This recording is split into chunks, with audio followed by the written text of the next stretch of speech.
So, I just left Senator Paul's office after speaking to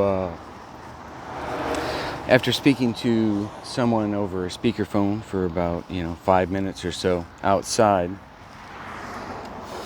I was invited in, told I had to wear a mask, and there was literally nobody, not a single damn person in the office. Well, one person in the office. She came to the door with a mask, but it wasn't even covering her nose. And I'm like, personally, I don't know if it's whatever, PTSD, whatever. I don't like having shit covering my mouth, my face. I don't like that. I don't know, maybe it's just I'm a patriot, and I was like, wow, I come to freaking Kentucky. I get smokes cheap as shit. And I come to the office here, and you would think you would be able to, because I've done this before to other people, and they've just let me speak to just a staffer who took my information and then never called me back. And I get that, right? And that way, at least I've documented my attempt to let them know. And like I said, I'm writing my book, Archetypes of the Shadow Net. And I'm documenting in there everybody who knew about the Shadow Net that I told personally or through email, and I got a response from. I'm even putting them in there that I didn't get a response from. But this list is now going to include Rand Paul, someone who I'm kind of disappointed at, although it's not him, it's this woman at the door, but it is his protocols, forcing me to wear a mask. Freaking, you got to be kidding me, in a room that doesn't even have anybody in there. And I looked at her and I said, and she wanted me to fill out a comment card. That's the best I was going to do. Either go to their website or come in, fill out a comment card, and somebody would maybe get back to me. Maybe, probably not, right? A freaking comment card. So, but I sat there and explained to her at the door. I said, listen, it's difficult for me to give you the elevator version of this through a little tiny little speakerphone at the door. I'm going to walk over by the door. I don't want to cause any trouble at all. This isn't like some liberal protest or anything. This is just, I'm actually a journalist, right? I've got a business card that says I'm a journalist. So I go up to the door, that little speakerphone right there, and I answer it, and they answer it, and I sit there for like 5 minutes talking to these people, and to this lady, and then, with total reluctance, and I'm explaining to her, listen, I was, I worked for Obama's national security advisor for 8 years, pioneered the same stuff we indicted the 13 Russians for. I said, the applications, the taxpayer-funded DOD applications that we, staring at the ground there, the taxpayer-funded DOD applications that we built were actually used as the base components to the Clear Force application, which is used to determine whether or not you get a job where an artificial intelligence app. Now, I didn't go into that, but I did tell her that where it determines whether or not you get a job, right? Now, again, I'm speaking to a speakerphone at a door, not a person. So do I start going into how artificial intelligence is being used to collect your social media, your criminal background, all of these things, your financial, all of these Fourth Amendment things that we think, protections we think we have, that are just being stolen, all by an application that was developed at taxpayer expense. I don't understand these people. Now, I understand that I stopped into an office in Kentucky without any notice. But when I do give these potato heads notice, it generally turns out poorly. I gave heads up to Roger Stone that I was going to be asking him some questions at an event a book signing event that he was having in December of 2018. And Roger Stone canceled like 45 minutes before the event.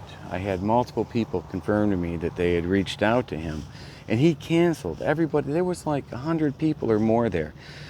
And he canceled like an hour before the event. Said he had a cold, but then I saw him that night or the next day doing interviews. So yeah, right? You give these people heads up and you get nothing. But you don't see me stopping at CNN. You don't see me stopping at MSNBC and you say, why? Are you just against Republicans? No. It's because these are the people. Rand Paul is, the guy running around saying, hey, I'm going to protect your privacy rights, And so this is what I'm trying to highlight, right? Because we know MSNBC, we know how Mika Brzezinski, she's like the granddaughter of Zbigniew. Jiminy freaking Christmas. She's as much IIA as you can get. So I like to judge how things go on my first meeting. Some go better. Believe it or not, walking into, I was able to walk into Gus Bilirakis' office, although they already knew me and I was no longer a constituent, and literally sit down with his chief of staff. So as much shit as I give Gus Bilirakis, that did happen, although that took years. I had moved. I was then Charlie Crist's. I had actually become Charlie Crist's guy. Charlie Crist's constituent. So at any rate, people, I gave him my contact information, my phone number. I said, listen, a lot of the stuff that I want to say, I would like to be able to have. I can't say outside of a classified briefing, but I can say a lot because we actually took this application and made it commercially available. Senator Paul should want to know about this. And whether or not he's going to find out about it through you or someone else. I've sent Paul emails going back probably since 2018. He's never responded. Right? Now, whether or not they read them, I don't know, but I sure as hell know that they know that I'm here right now. I gave them my information, and what they do with that information is going to determine whether or not Mr. Senator Paul is all hat and no cattle when it comes to protection of personal privacy, because clearforce.com, owned by Obama's national security advisor and Obama's former director of the CIA, is the farthest thing from protecting our Fourth Amendment personal privacy rights as you can freaking get. People there are literally using this application. Go to clearforce.com, look at the About section, it tells you who they are. Look at what they're doing, it tells you what they're doing. I'm not saying anything. The only thing I'm saying right now that's not absolute and beyond public record would be its connection to the shadow net, which was made commercially available. It was literally built from the core of it.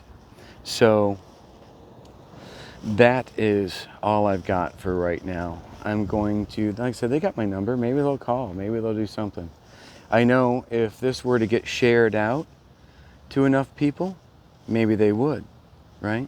So I've done everything I can as an individual right now. Right now, it's up to you. You can be damn sure the Dan Bonginos, the Sheriff Carters, and these other worthless pieces of garbage are not going to be doing this. They're in fact protecting the very people that are doing this to you.